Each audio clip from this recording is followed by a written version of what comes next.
One, two, three, four. The collage work actually came out of quarantine because I was in a very a not great space. I don't do well with like involuntary solitude. I love my solitude and I love my own company, but it was so isolating. It wasn't just solitude, it was isolating. And I found myself like needing some kind of outlet and like to kind of bring myself out of that darkness. And it ended up being these little collages of kind of messages that I was giving to myself. Breathe, Queen, you're made of stardust. That was like the first one that I did. I picked up the iPad and I was just like making collage art. I needed this message for myself more than anything. And sharing that, I was like, someone else may need this message too. And I know, especially at that point, I was getting so many messages that were so helpful to me and just like right on time. I was like, this could be that for someone else too. I had changed my personal IG name to Multifaceted to kind of create this platform of acknowledging all the many facets of ourselves, the good, the bad, the ugly, the no longer applicable but still valid parts of ourselves that we were growing through constantly. Just giving myself those messages in an authentic way that was like aesthetic, and that just happened to be the medium of the moment for that. So really it's just the medium changes all the time, but I think the heart of everything that I try and create is just staying authentic and, you know, honoring as many parts of myself as I can, knowing that there are so many that, you know, I have grown through and will continue to grow through. And, you know, I'm never going to be finished. I think part of the journey is just knowing that you're constantly a work in progress and a masterpiece at the same time. You know, the WOMI app mission, the WOMI mission is to offer accessible, authentic amplitude to underserved minority entrepreneur communities. A whole mouthful, but the hope is that, yeah, we bring more awareness to the underrepresented and the underserved communities that need and, you know, rely on our support to survive, and not only to survive but to thrive. That actually started as an Instagram stories like shout out series that I would do every week, shouting out a woman or minority small business. So I wanted to bring more awareness to all the women and minority owned small brands that we should be supporting instead of these big box brands that really don't care about us. At this point, it was very early 2020, and I'm like, there's got to be a way to make an app easily, right? By now. So it was obviously during quarantine and everything was happening. I think in early May, I attended a free webinar, which of course, webinars and Zooms and IG Lives, like they were everywhere at that time. So one of them that I attended was through WorkSmart, which is by the founder of Blavity, Morgan DeBaum. And one of them featured Tara Reid, who is the founder of Apps Without Code. And it was like a boot camp where you literally build apps without code. Of course, around this time, with all of the civil rights movements and all of this, like really attention being paid to supporting small brands, supporting Black and Brown owned brands, I was like, I felt like I was on a time crunch to kind of get some kind of tech solution out there, some kind of innovation out there before someone else did.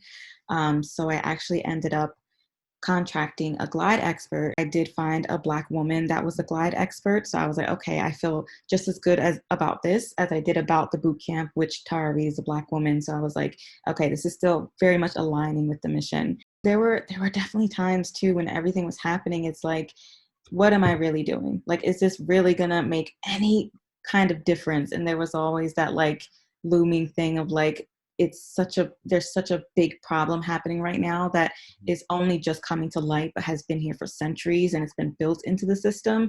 What is an app really going to do? Like, what am I really doing with my time? But then there's always coming back full circle of like, this is what I can affect, and your circle, your sphere of influence is what you really just have to hone in on and focus on, because yeah, the larger problem can seem so much more daunting, but this is what I can affect in my little world with my, you know, little forays of expertise and like my skills. Good design is really just aesthetic communication, right? Like you're trying to convey a message in a way that will compel some kind of action, some kind of, whether it's a purchase or brand loyalty, you're trying to influence some kind of action out of whatever message it is you're giving and you're sharing, and you're trying to do that in a way that's effectively communicative, so as to not, be misconstrued or misunderstood, and you're trying to do it in a way that's memorable, something that will stick with people long after they've seen it. And I think that's really where great design can have an effect, especially when it takes the route of like humanizing the message, right? And connecting to people in that way. And I definitely think, especially for even just creative art without design involved, I feel like this year brought to light so much the importance of artists and the importance of creative, because in this time when there was just a collective darkness and just like the weight of everything, like escapism and art and creativity, and having those outlets to just not focus so much on all the big that's going on, but you know what, let me watch this show or this movie or listen to this podcast or engage in this art. I think it became so apparent how important it was for artists to keep creating, because we really, really needed artists this year. And it was, it's even more difficult to keep creating in these times, but the artists that continue to put out art and put themselves out for us, and so that we have an escape and that we have something to engage in that is joyful and we can also see ourselves in, and not completely forget about what's going on, but engage in it in a way that is creative and inspiring. It was so, so important for us to engage in art and to keep art alive. Three's a Crowd is a kind of like a community of Black and Brown, mostly Black, a focus on Black creatives that I was invited to by a coworker of mine back when the world was open, and they would have like monthly meetings and we would talk about our experiences in the ad world as, Black creatives. And they had started to even like work in some projects a couple of weeks after George Floyd. They had sent out an email like, hey, I know a lot of us are like going through it and we feel like we want to be able to do something, like here are some ideas, who's interested, what could we do, like, and I had thrown in some ideas as well. And the one that we rallied around was what ended up being Pledge In for 13, which is an initiative to calling in agencies to have 13% Black leadership by 2023, which is reflective of the Black population in the US. Because right now, we couldn't even find data to support, like, what is it at now? It's probably like, I think we estimated at less than 2%, because there hasn't even been any data pulled around this. So that whole initiative, we launched it Juneteenth of this year, and it launched with like a video on social media, and we all got our agencies to pledge, and it was really great initiative that's still going on. So we have like a whole roadmap to get these agencies to have 13% Black leadership by 2023. And then one of like the more senior members of that founding group, they had reached out to like the larger Three's a Crowd group and said, hey, I have this similar initiative that's looking for LGBTQIA BIPOC people to join their initiative, because they're doing something similar.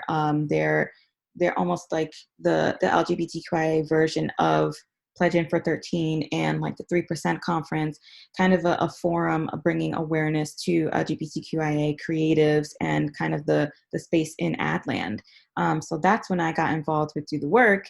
So that was now my second initiative that I had joined during the pandemic, which was honestly so great to be able to curate my time and space and kind of efforts around things that mattered. And it had a lot of traction that is really beautiful to see. So now I'm involved in Pledge In for 13, Do the Work. So I'm kind of all frames of my identity. I'm trying to like honor them and do work for them, which is honestly really great to be able to have these opportunities, because outside of that, it was before the pandemic, before the civil rights upheaval, it was just like work and more work, but hopefully working that in and kind of humanizing these brands and these small businesses and these initiatives and the people behind them can bring more awareness and more intention to where we're spending our energy and our money on a daily basis.